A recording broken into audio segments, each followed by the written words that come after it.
And in fact, there was a newspaper article recently where you were talking about the cost of government, and something that, the Libertarian Party talks a lot about as well is like everyone talks about, the cost of living is really high and cost of living. Not many people talk about the cost of government, which for most people, I think it's actually their biggest cost is paying for all the things that the government does. I think the first thing we do is to let people understand that when you have a bloated, inefficient government, it costs them. What we're looking at is what it actually costs typical Australian households including the extra cost of rent or of buying a house, which costs, let's say, $500,000 more than it should because of zoning regulations. We're talking about something close to $70,000 per household per year.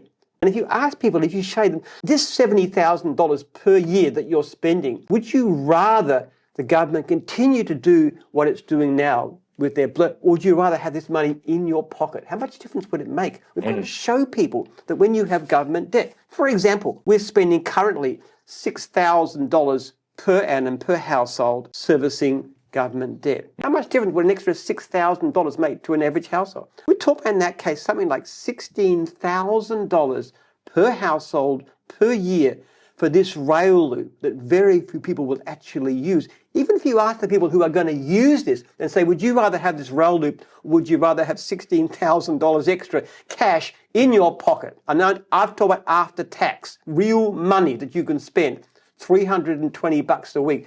Would you rather have that? I would guarantee you that 98% of them said, I'd rather have the money. And you've got to put this in perspective.